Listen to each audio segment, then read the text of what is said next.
Easter Sunday is the day that we remember Jesus rose from the dead. And I just wonder, does that make any difference to your life? The truth is, for many people, the fact that Jesus rose from the dead is this thing to be thought about, maybe even believed, but not an experience, not a lived reality. Many people would say they believe Jesus rose from the dead, but on a day-to-day basis, it wouldn't actually change anything about the vast majority of their working, eating, speaking, thinking life. Is there something that we could do that would make the resurrection of Jesus a lived reality, would truly change us? This stuff, when it was first talked about, was talked about as good news, stuff that makes life better. What could there be that we could do with the resurrection of Jesus that would actually see goodness, like draw goodness into our lives? Well, let's look at a guy called Eutychus, because I think he illustrates for us what it is that we do at our end to see the goodness and the beauty and the power and the life of the resurrection invade us and change us. This is from Acts chapter 20. On the first day of the week, this is Luke writing about something he was present at, we gathered with the local believers to share in the Lord's Supper. Paul was preaching to them, and since he was leaving the next day, he kept talking until midnight. The upstairs room where we met was lighted with many flickering lamps, probably oil lamps, which not only would give light, but also would give off a lot of heat. As Paul spoke on and on, this is Luke kind of teasing his mate, as Paul spoke on and on, a young man named Eutychus, sitting on the windowsill, became very drowsy. Finally, he fell sound asleep and dropped 3 stories to his death below. Paul went down, bent over him, took him into his arms. "Don't worry," he said, "he is alive." They all went back upstairs, shared in the Lord's Supper and ate together. Paul continued talking to them until dawn, and then he left. Meanwhile, the young man was taken home alive and well, and everyone was greatly relieved. Let's just think about Eutychus. Now, Eutychus grew up in a place called Troas. Troas is in Turkey, on the coast of the Peloponnese, just there.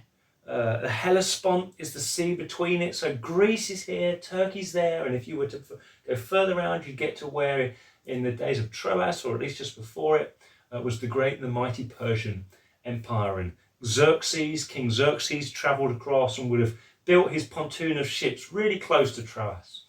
So Eutychus, growing up, would almost certainly have heard stories of what it is to live a good life, and would have heard stories of Alexander the Macedonian, Alexander the Great, a man who was so strong and so courageous and so powerful that at the age of 28, he'd swept through all of Macedonia, renaming many places, including Troas. The full name of Troas was Alexandrian Troas. He'd renamed the place in his own honour, and he'd swept through in it. And you know the story. It says that Alexander sat on a horse, looked out over all that he'd conquered, and he wept because there were no more lands for him to conquer. And Alexander the Great is probably a voice, or at least a heroic person, would be put up before Eutychus to tell him to do well in life, you need to be strong. You need to be great. That wouldn't be the only voice, I suspect, in the ear of Eutychus as he grew up, this young man. He almost certainly would also have heard of Aristotle. Aristotle, potentially the greatest philosopher who ever lived, about 300 years, maybe 400 years before Eutychus, just over the sea there.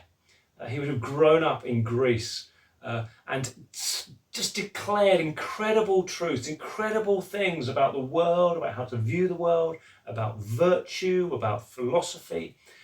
And Eutychus almost certainly would have heard the voice of Aristotle saying, to be great in life, you need to be smart. You need to be smart. And so Eutychus, if he's anything like us, would have grown up with this sense of pressure upon him to be someone, to have a meaningful life. Eutychus, you need to be really strong, just pursue strength. or you need to be really smart, and maybe both. And this sense of pressure on him. It's hard to be really strong. We still talk about Alexander the Great because he really was so exceptional. We still talk about Aristotle because he was exceptional. And Eutychus, if he was smart and if he really thought about these things, he'd have realized that actually at the same time as being told you must be really strong, you might reflect and think, well, actually, is it sometimes if you become really strong, you actually use your strength for things that aren't good. And even the story of Alexander the Great, one of the strongest men ever, it's thought that he was killed, murdered by many around him aged 31, because he misused his strength. He'd brought so much trouble and calamity and even death to so many people. So you should be strong, but you mustn't let the strength you gain or the power you gain be used for ill end. And then you must be smart, but looking back on Aristotle, as smart as he was, and he was phenomenally smart, he had a couple of things that he said, which using his intelligence for things that ended up not being good.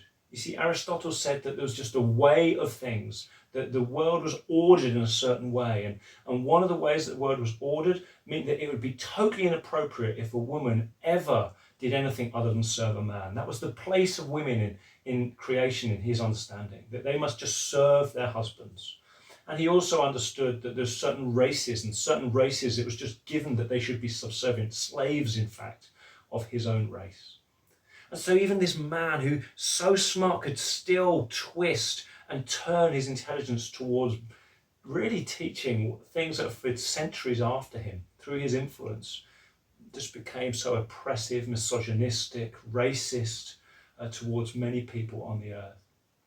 So Eutychus is living with this pressure on all sides. I should be strong, but I can't misuse that strength. I should be smart, but I've got to use my smartness to only be kind and not make mistakes.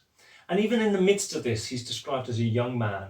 And in the Greek, the word young man is also this similar, very much the same word to be used for slave.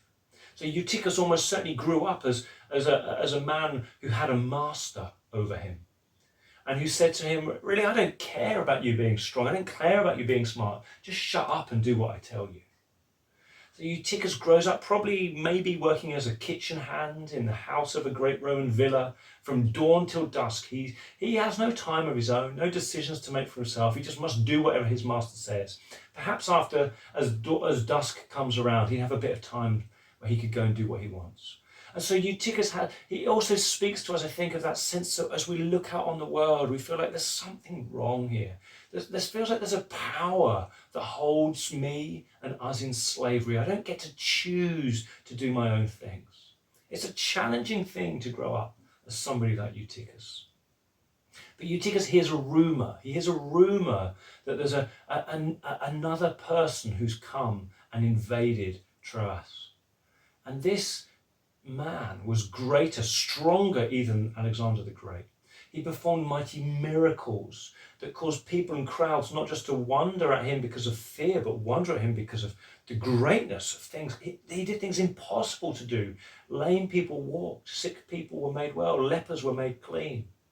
And he heard about this man who seemed to embody an intelligence, a smartness, a wisdom that was beyond even anything Aristotle had. His teachings were so simple, even a child could understand them, and yet so profound that the greatest minds of the day would discuss them and think of them forever. And it wasn't just theory, it wasn't just esoteric ideas, but lived, taught truths.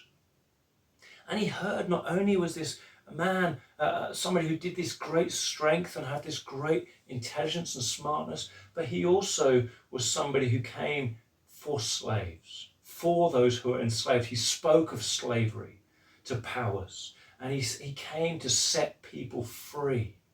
So Eutychus's ears almost certainly would have pricked up as maybe another slave invited him, hey, come at night on this Sunday night, after we've finished work in the kitchens, let's walk through the streets of Troas, the cobbled streets, and go up the stairs into this block of flats where the poorest people would live. And they go into this flat, the poorest would live in these little flats right at the very top of these blocks. No running water.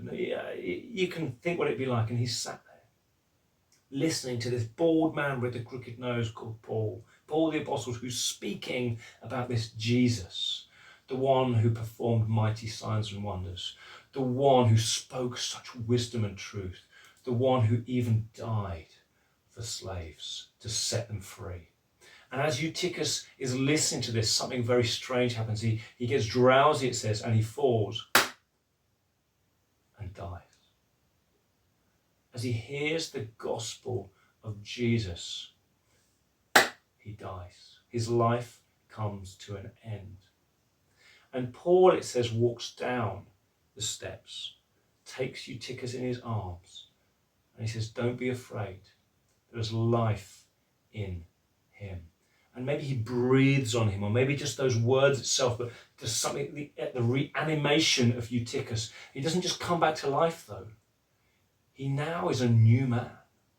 He's no longer just the one who feels the pressure of having to be strong. He's not the one who feels pressure of having to be smart. He's not the one who feels like I'm just a slave. He's the one who's been risen from the dead by Jesus Christ. And Eutychus becomes for us a perfect example of what the gospel of Jesus, what the resurrection of Jesus wants to bring to you. Because Jesus' resurrection doesn't come to you and say, hey, you need to be a better person. It doesn't say, hey, you need to start behaving in a wiser way. It doesn't say, hey, here's some instructions or some guidance, some principles to improve or try harder. It's not trying to get you to change anything. Actually, what the resurrection of Jesus approaches you and says, what the real thing that needs to happen for you to free you from this slavery, to release you from this pressure, is to die. That's the only way out, death. But there's one who's died on your behalf. The one Jesus Christ offers to say, why don't the death that you need become my death? Unite yourself with my death. And as you do that, because I've risen from the grave, you then can live a new life. You can have this resurrection come into you. Now, you don't need to fall out of a window and smash your head on some cobbles. No, what you do is you come in prayer before Jesus and say, Jesus, I want to unite myself in your death. I want this person who I was, defined by pressures and voices speaking over me, by slavery to powers I can't defeat. I want that person to die. And I want your resurrection power to say, do not be afraid. There is a life in him. I want you to speak over me, Jesus, and define my identity out of your resurrection.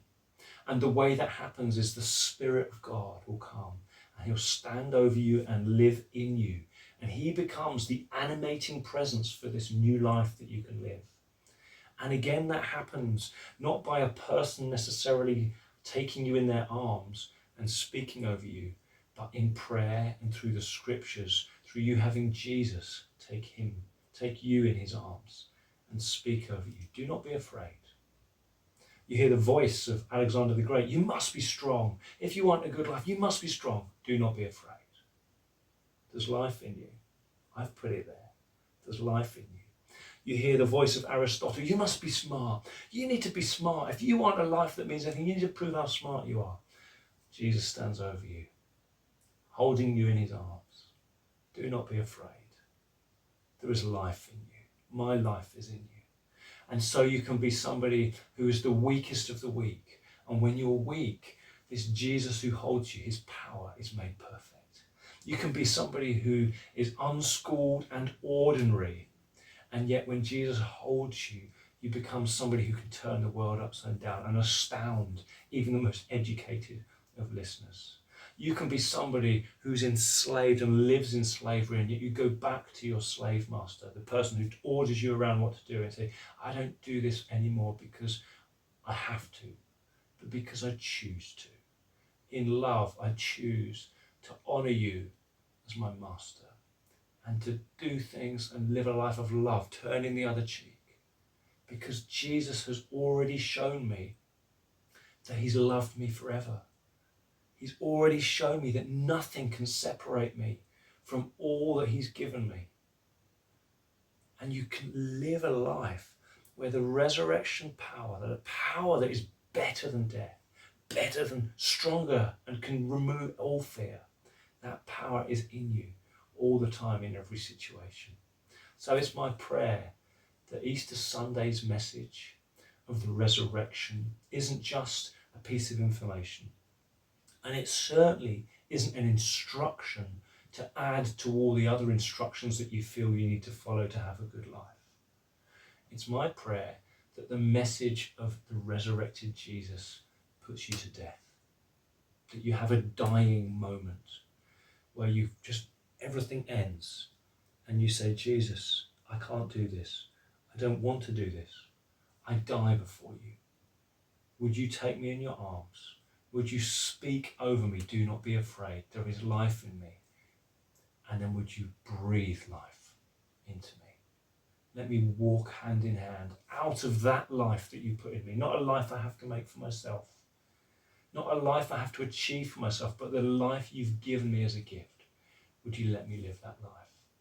And you don't just do that once, but that becomes the daily habit of any true disciple of Jesus, anybody who truly carries the resurrection power again and again and again. You get up in the morning and you say, God, would you hold me in your arms? Would you help me not be afraid?